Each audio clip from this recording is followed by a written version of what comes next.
हे प्रभु मैं बड़ा अधम हूं, ये ज्ञान भगवान की तरफ से गर्भस्थ शिशु को होता है।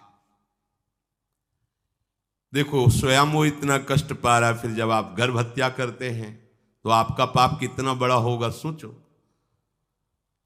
सब माताओं से विनय है, संयम से रहो, सावधान रहो। ये हत्या ऐसी नहीं कि तुम्हारे दान पुण्य से क्षमा हो जाएगी। ये जो भ्रूण हत्या है, गर्भ हत्या है, बहुत बड़ा पाप है। आप लोग अज्ञान के कारण इसको ध्यान नहीं देते, इसे खिलवाड़ समझते हो। कितना ज्ञान है। बेटी ही मां है, बेटी ही बहन है, बेटी ही पत्नी बनती है, बेटी ही किसी के जीवन को धारण करने वाली बनती है। और आपने गर्भ में देख लिया बेटी है, तुम स्वयं मां होकर उसका साथ दे रहे हो, उसका नष्ट करने के लिए।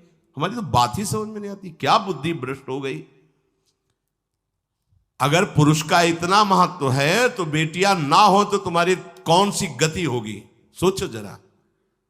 जीना मुश्किल हो जाएगा तुम्हारा। तुम पुरुष किस काम के रह जाओगे। तुम्हारा अर्धांग काट दिया जाए तो तुम कैसे होगे। ये स्त्री स्वरूप अर्धांग है। जिस घर में मां बहन नहीं है, स्त्री स्वरूप नहीं, श्मशान जैसा वो होता है।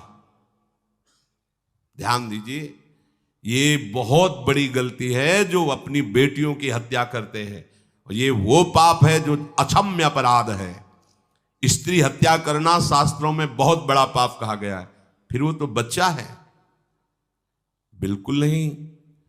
जिनसे हो गया है, श्रीमद् भागवत का सप्ताह मूल संस्कृत से सुनो और भगवान से प्रायश्चित प्रार्थना करो कि हे नाथ भूल से गलती हो गई, दूसरा कोई उपाय नहीं। ध्यान से समझ लीजिए, तुम्हारे भ्रूण हत्या गर्भ हत्या के पाप को नष्ट करने में एकमात्र श्रीमद् भागवत समर्थ है, दूसरा कोई नहीं।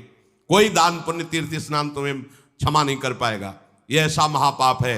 अगर हृदय में जलन करके और मूल संस्कृत के द्वारा पूरी 7 दिन में भागवत श्रवण की जाए नियम से, तो भागवत समर्थ है, इस हत्या के पाप से भी आपको मुक्त कर देगी।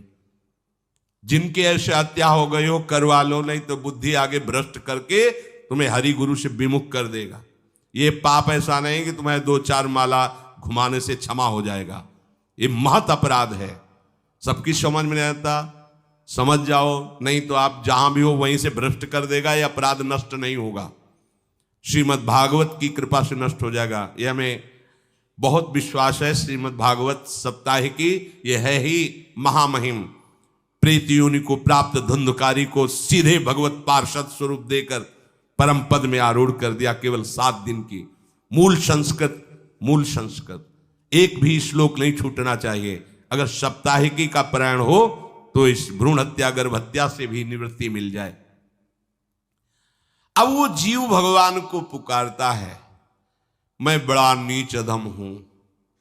आहा भगवान, आपने जो मुझे गति दिखाई है तो मेरे कर्म के अनुसार ही है, आपका इसमें कोई दोष नहीं।